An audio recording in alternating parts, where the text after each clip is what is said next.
అగ్రరాజ్యంలో మనోళ్ల సంఖ్య రోజు రోజుకు శరవేగంగా పెరుగుతోంది. 52 లక్షల మంది ఎన్ఆర్ఐలు అమెరికాలో నివసిస్తున్నారు. అందులో 30% మంది అమెరికాలో జన్మించిన వాళ్లే. మిగతా వాళ్ళంతా వలసదారులు. ట్రంప్ తీసుకున్న నిర్ణయం భారతీయులపై పెను ప్రభావం చూపే అవకాశం ఉంది. తాత్కాలిక వీసాపై అమెరికా వెళ్లి గ్రీన్ కార్డు కోసం వేచి చూస్తున్న వారికి పుట్టిన పిల్లలెవ్వరికీ అమెరికా పౌరసత్వం లభించదు.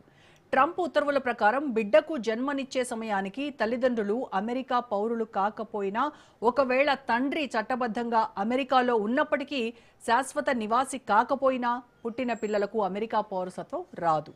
అలాగే తండ్రి శాశ్వత నివాసి అయినప్పటికీ తల్లి తాత్కాలిక వీసా మీద అమెరికాలో నివాసం ఉంటున్నా అదే నియమం వర్తిస్తుంది.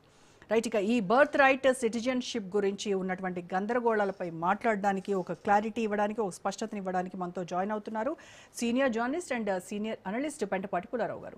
పుల్లారావు గారు, నమస్కారం సార్. నమస్కారం అండి. నమస్కారం సార్. ట్రంప్ ఇతర దేశాల ప్రజలకి మాత్రమే షాక్ కాకుండా వాళ్ళ దేశంలో ఉన్నటువంటి ప్రజలకి కూడా అక్కడ కూడా ఒక బాంబు పేల్చారు, అదే బర్త్ రైట్ సిటిజన్షిప్ గురించి. దీంతో అక్కడ చాలా పెద్ద చర్చ నడుస్తోంది. ట్రంప్ వాదన ఎలా ఉందంటే 1868లో ఆఫ్రికన్ అమెరికన్స్ ఎవరైతే ఆ బానిసల పిల్లల కోసం అక్కడ తీసుకొచ్చినటువంటి చట్టం అది అని చెప్తున్నారు. మరి ఇక్కడ 14వ రాజ్యాంగ సవరణలో చూస్తే ఎక్కడ అలా స్పష్టంగా ట్రంప్ చెప్తున్నట్టుగా లేదు. కేవలం అంటే ఒక ప్రెసిడెన్షియల్ ఆర్డర్లో 150 ఏళ్ల రాజ్యాంగ హక్కును రద్దు చేయడం అనేది సాధ్యమవుతుందంటారు ఒక సంతకంతో? ఒకటి, ఇది ఒక ట్రంప్ చేసిన పని. ఇంకోటి కూడా మీరు మెన్షన్ చేయలేదు. దాదాపు 1880-90లో పెద్ద కేసు సుప్రీంకోర్టుకి వెళ్ళింది. Correct sir. ఒక చైనీస్ వ్యక్తి ఇక్కడ పడతాం, వెళ్ళిపోవటం, రావటం, అది కూడా సుప్రీంకోర్టు ఆయనకు హక్కు ఉన్నదని చెప్పింది. సో 130 సంవత్సరాల తర్వాత ఈ ఛాలెంజ్ సుప్రీంకోర్టులో, అమెరికన్ సుప్రీంకోర్టులో వచ్చాయి.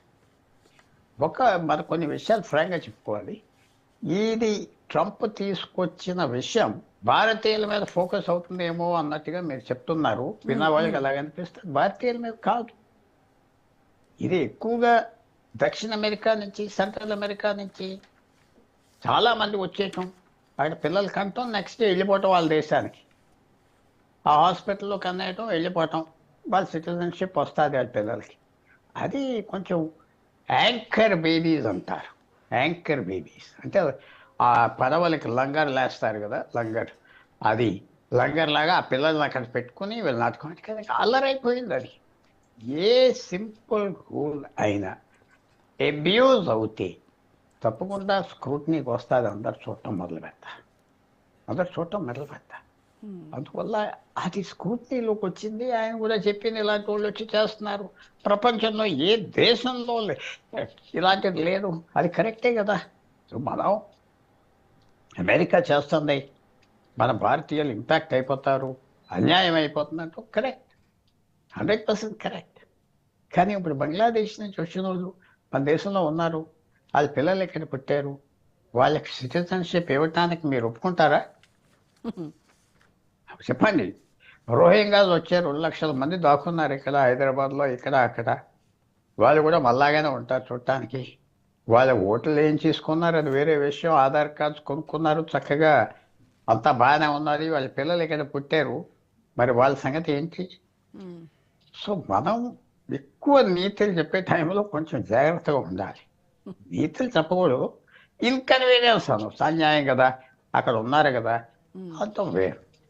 సో దేఫో 2 సైడ్స్ ఉన్నాయి ఆర్గ్యుమెంట్కి. చాలామంది అయ్యో భారతీయులు 50,000 మందో 1,00,000 మందో ఈ కేటగిరీలో ఉన్నారు, అలవాటు చేసుకున్నారు. మెక్సికో నుంచి గోళ్ళ దూకి వెళ్ళిపోయారు, ఫైర్ ఫెన్స్ దూకి వెళ్ళిపోయిన వాళ్ళు చాలామంది ఉన్నారు. మిగతా దేశాల్లో వచ్చిన వాళ్ళు దొంగతనంగా వెళ్ళారు, వాళ్ళు తిరిగి పంపిస్తున్నారు, తప్పులేదు. ఇది కూడా టెస్ట్ అవుతారు సుప్రీంకోర్టులో. నేను అనుకుంటున్నా సుప్రీంకోర్టులో 93 జడ్జెస్ ఉన్నారు యుఎస్ఏ. దాంట్లో 6 జడ్జెస్ కన్జర్వేటివ్ జడ్జెస్, కానీ 5 జడ్జెస్ ఎలాగెళ్తారు చూడాలి. చిన్న విషయం కాదు, చాలా పెద్ద విషయం. సార్, ఇప్పుడు 1898లో యుఎస్ వర్సెస్ వాంగ్ కిమ్ ఆర్క్ ఈ కేసులో సుప్రీంకోర్టు ఇప్పటికీ కూడా బర్త్ రైట్ సిటిజన్షిప్ను సమర్థించింది. అంటే ఇప్పుడు ఉన్నటువంటి సుప్రీంకోర్టు మీరు చెప్తున్నటువంటి జడ్జెస్, కన్జర్వేటివ్ జడ్జెస్ ఎవరైతే ఉన్నారో దాన్ని తుడిచేసి మళ్ళీ కొత్త తీర్పునిచ్చేటువంటి అవకాశం ఉంటుందంటారా? 100% ఉన్నది. ఎందుకంటే అప్పుడు ఎంతమంది వచ్చారు అలాగే అమెరికాకి?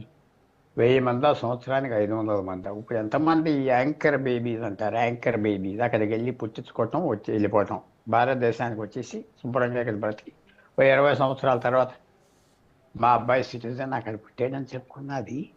సంవత్సరానికి 4 లక్షల 3 లక్షల మంది, 5 లక్షల మంది తయారయ్యారు. ఆ చైనీస్ ఇండివిజువల్ ఉన్నప్పుడు 100 మంది కూడా లేరు ఎలాగా? సో ఇది మాస్ యాక్టివిటీ అయిపోయింది కదా నేను చెప్పేది. మాస్ యాక్టివిటీ, ఒక ఆర్కెస్ట్రేటెడ్ యాక్టివిటీ అయిపోయింది కదా. టూరిస్ట్ వీసాల మీద వెళ్తాం, అక్కడికి అనటం, ఇది చేస్తున్నారు. అంటే కరెక్ట్ కాదని నేను అంటలేదు. ఎవరి అవసరాలు వాళ్ళు తీసుకుంటారు, తప్పులేదు. కనీసం దాని మీద ఎలాంటి రియాక్షన్ వస్తుంది, ఎలాంటి రెస్ట్రిక్షన్స్ పెడతారు? దాంట్లో ఒక పేరెంట్ అయినా సిటిజన్గా ఉండాలా, ఒక పేరెంట్ అయినా లెజిటిమేట్గా దేశంలో ఉండాలా. లెజిటిమేట్గా అంటే ఏంటి? అతను స్టూడెంట్గా చదువుకుంటున్నాడు, స్టూడెంట్ వీసా ఉన్నది, పని చేయడానికి H1B వీసాలో వెళ్ళాడు, పుట్టాడు. ఆ కేటగరైజేషన్ చేస్తారు. ఇల్లీగల్గా పేరెంట్స్ వెళ్ళి ఉండి వాళ్ళ పిల్లలకంటే గెట్ అవుట్ అంటారని మాత్రం నేను అనుకుంటాను. లెజిటిమేట్గా మీరు వెళ్ళి అక్కడ కూర్చుని మీ సంతానం కలిగితే ఉండొచ్చు అని అనుకుంటాను. కానీ సుప్రీంకోర్టు తీసుకోవాల్సిన నిర్ణయం ఎలాగుంటారంటే, ఇది చాలా పెద్ద నిర్ణయం. ఇప్పుడు సుప్రీంకోర్టు ఆ 1880, 90 మీరు చెప్పిన జడ్జిమెంట్ ఓకే అంటే సంవత్సరానికి 10 లక్షల మంది సిటిజన్స్కి అవకాశం ఇచ్చినట్టు లెక్క కదా ఇప్పుడు. సో ఆ నిర్ణయం తీసుకుంటారు. ఎలా తీసుకుంటారు? చాలా పెద్ద నిర్ణయం అది, పెద్ద నిర్ణయం. కోట్ల మందలకు వస్తుంది. వాళ్ళు ఏ రకంగా చేస్తారో, ఏ రకంగా తిప్పుతారు, ఆర్గ్యుమెంట్స్ ఎలాగెళ్తాయి, ఎలాంటి ఆర్గ్యుమెంట్స్ తీసుకొస్తారు, మీద ఇంపార్టెన్స్ ఉంటుంది.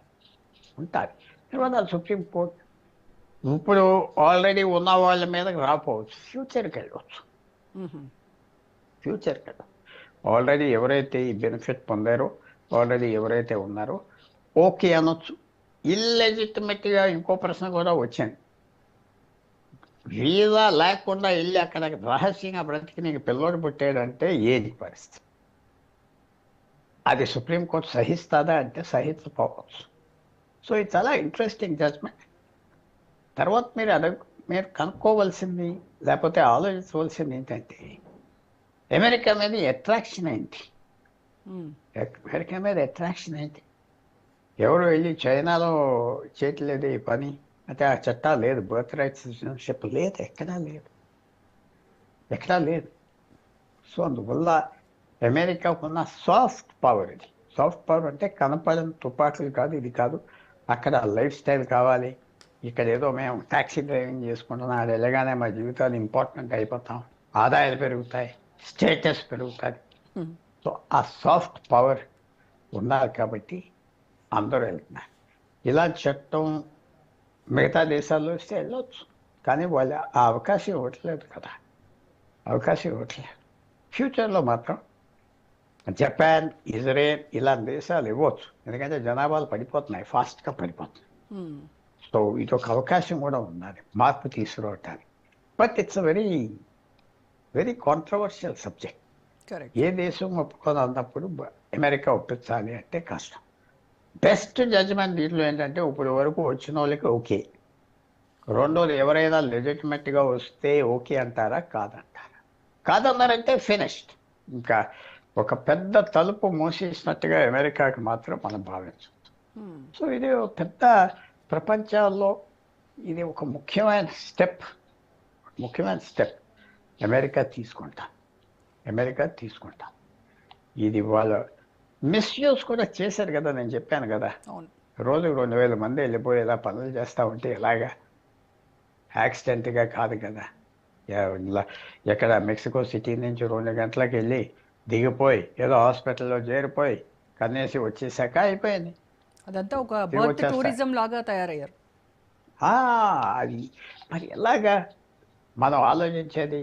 సో దీస్ ఆర్ ఆల్ కొంచెం కష్టమైన పాయింట్స్. ఆ దేశాన్ని కండమ్ చేయటం, ఎస్ ఒక తలుపు మూసేస్తారు మళ్ళాంటి వాళ్ళకి, కానీ దీనికి ఆల్టర్నేటివ్ మెడిసిన్ కూడా ఉన్నది. ఇది మన దేశం మంచిగా చేసుకుంటే అక్కడికి వెళ్ళే పని ఉండదు. అది కూడా